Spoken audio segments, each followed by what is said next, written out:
Gamer Hushu here. So I just got out of seeing Spider-Man Into the SpiderVerse,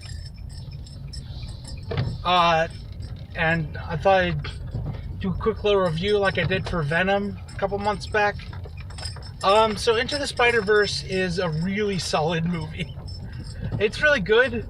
I mean, to a certain extent, it ends up being a little on the generic side in terms of like plot structure and that. It's a superhero film, a really simplified superhero film, but it's all based around the multiverse. I mean, you've probably seen the trailers. So you have all these different forms of Spider-Man. You have two versions of Peter Parker in the movie. Miles Morales is the main character. You have essentially Spider-Man Porky Pig, Peter Porker, which is really dumb, but it lets them have some fun little cartoon gags. Yeah, Spider-Gwen, Spider-Woman. You have Spider-Man as a noir detective voiced by Nicolas Cage, so that's always fun. I don't know, I personally like Nicolas Cage. I think he's hilarious, but he's a great actor. But it's just funny because he's such a meme. But he's in the movie. I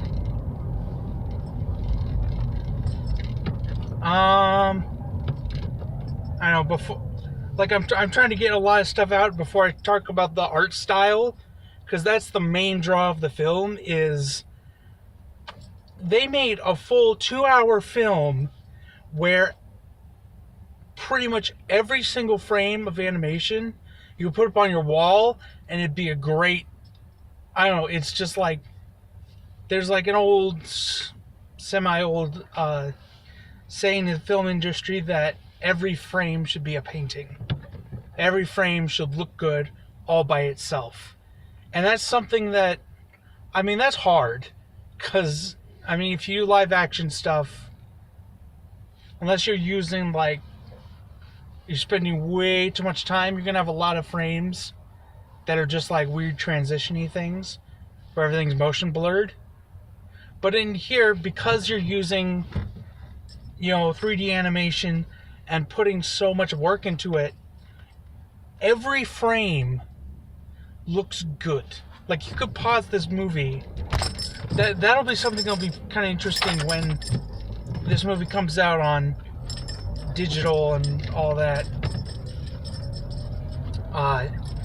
It's just pause the movie at random points and look at the scenery. Look at everything that's going on. It's so great. So I mean, that's a really big thing with it, is just everything looks so good. They have a fun comic booky style, to the point that when, like, there's some internal monologues, because Miles has a couple little internal monologue moments, the words scroll across the background, or a little yellow box pops up that says what he's thinking, or like a transition sentence, like, meanwhile, and then it moves on and it transitions. It's great. So it's a really good movie. Go see it. Something I thought was really cool, and something that is a gigantic advantage that Sony has, because this is primarily a Sony Animated Pictures, or whatever their studio called, Sony Animation. So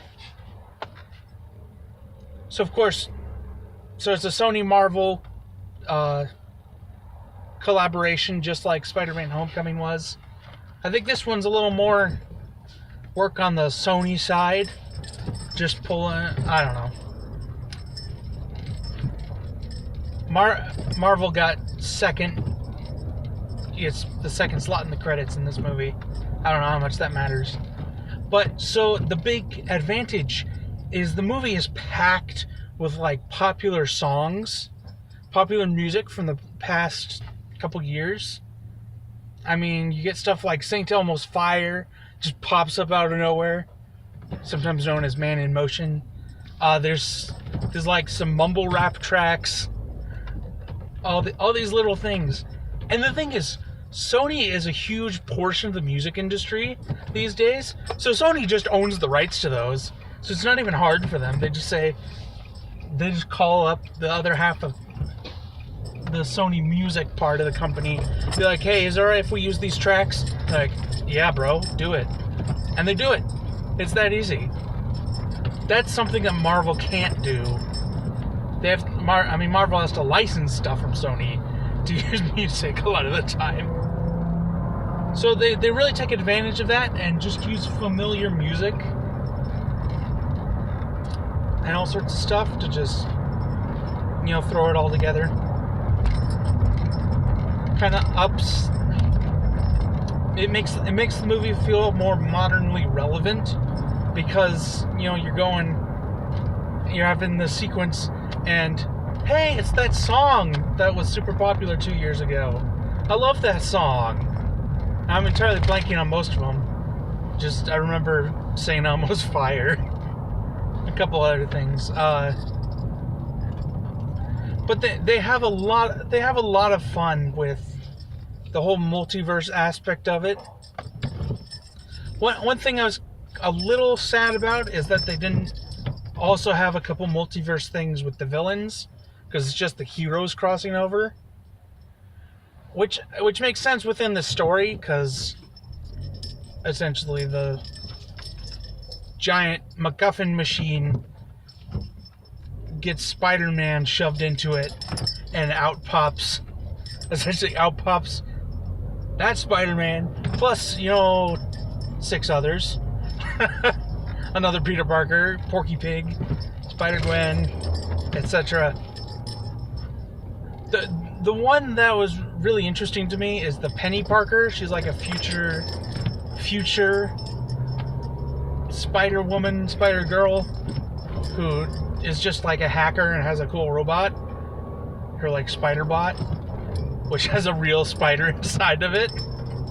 It is kind of interesting. I don't think I'd ever heard of her before. Like, I saw that in the trailer. I was gonna finish off with something. Oh yeah. The after credit scene. It is so good, and if I remember correctly, this is like the first Spider-Man movie besides Homecoming to have an after credit scene. Because Homecoming had the great thing with Captain America just like telling you off, why are you still here? This one just has a great reference, because they reference the old 60s Spider-Man show, which is the one we get all our weird picture memes from, including the pointy Spider-Man one, and the one with Spider-Man behind a desk. It's that cartoon. So they reference that, and the little theme song. There's a guy who's just whistling as he walks down the street. Spider-Man, Spider-Man. That song. But so the after credit scene has another reference, and it's really great. I need to look up who the heck that version of Spider-Man is. Like, obviously I'm kind of spoiling what's in the after credit scene. But there's I'm going to be done in 30 seconds anyway. What was I about to say? So there's like a version of Spider-Man whose suit is like all blue with red webbing. And he has like elbow spikes going. I need to look up who that is, because I've seen that around. I think that was in the was it like Shattered Dimensions game or something? I forget what it's called. But he was all over the promotional materials for like the second most recent Spider-Man game before the PS4 big one that everybody loved. Anyway, that's about it. It's a really good movie. Go see it. It's certainly deserving of a lot of the praise it's getting. Last I heard, it's got like a 99% on Rotten Tomatoes. I don't know, I like it. It's great. It was good fun, I guess. That's all I can really say. Gamer Whoshu out.